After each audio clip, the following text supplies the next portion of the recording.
പറഞ്ഞല്ലേ. ഇനിയുണ്ട്, ഇനി അടുത്തത് ഏതാണ്? ഉറി. എന്താണ്? ഉറി. എന്താണ്? ഉറി. അപ്പൊ നോക്കിയേ, ഇത് ഊ എന്ന അക്ഷരമാണല്ലേ. ഇത് ഊ എന്ന ചിഹ്നമാണ്. ഈ അക്ഷരം നമുക്ക് എല്ലായിടത്തും ഇടാൻ പറ്റൂല. അതിന് പകരമായിട്ട് നമ്മൾ ഉപയോഗിക്കുന്നതാണ് എന്താണ്? ഊ ചിഹ്നം അല്ലേ. അപ്പൊ ഇതിനെ നമ്മൾ എന്താണ് ഉച്ചരിക്കുന്നത്? ഊ അടയാളം അല്ലേ. അപ്പൊ നമ്മള് റാ എന്ന അക്ഷരത്തിന്റെ കൂടെ ഊ അടയാളം എന്തെന്ന് വായിക്കും? റൂ എന്ന് വായിക്കും. എന്താണ്? റൂ. എന്താണ്? താ എന്ന അക്ഷരത്തിന്റെ കൂടെ ഊ അടയാളം എന്ത് വായിക്കൂടെ? തൂ എന്ന് വായിക്കും. അതായത് താ എന്ന അക്ഷരത്തിന്റെ കൂടെ നമ്മൾ ഊവും കൂടെ ചേർത്താണ് വായിക്കണം. അപ്പൊ തൂ എന്ന് വായിക്കും അല്ലേ.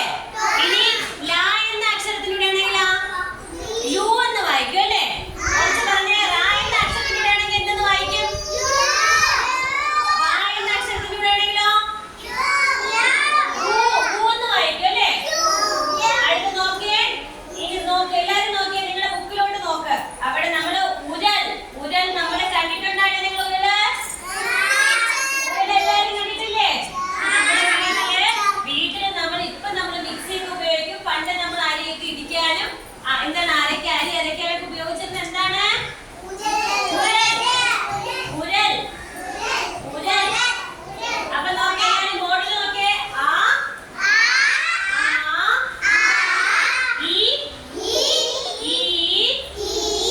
ഊ. കുറച്ച് പറഞ്ഞേ, ആ ഈ ഊ.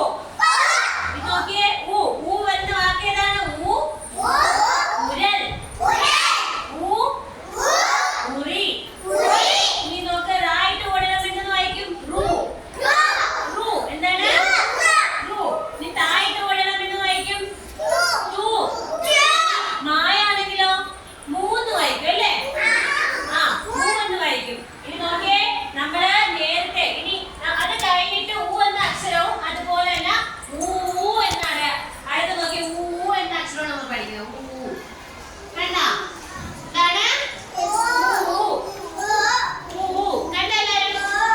അപ്പൊ നമ്മള് ഊ എന്ന അക്ഷരങ്ങൾ നമുക്ക് പഠിക്കണം. അപ്പൊ അതിന് മുമ്പായിട്ട് നമ്മൾ ഊ വരുന്ന വാക്കുകൾ ഏതൊക്കെയായിരിക്കും? ഏതൊക്കെയാണ്? ഊണ്. നമ്മളെ കഴിക്കുന്നില്ലേ ഊണ്? ഊണുണ്ട്. നമ്മളെ കഴിക്കൂലേ? ഊണ് കഴിക്കൂലേ? ഊണ്. പിന്നെ നിങ്ങൾക്ക് ഇഷ്ടമുള്ള സാധനമുണ്ട്. നിങ്ങൾ വായിക്കുന്ന ഒരു ടോയുടെ പേര് അല്ലേ. നിങ്ങൾ വായിക്കുന്ന ഒരു ടോയ്സ് ഉണ്ട്. എന്താണത്? ഊത്ത്. ഉത്സവത്തിനൊക്കെ പോകുമ്പോൾ വായിക്കൂലേ? അത് നേരെ ഇരിക്കാതെ. അപ്പൊ ഏതാണ്? ഊത്ത് വെച്ച് നിങ്ങളെല്ലാം ഊതിയിട്ടില്ലേ? അപ്പൊ ഊ വരുന്ന വാക്ക് ഏതാണ്? ഊത്ത്, ഊണ്.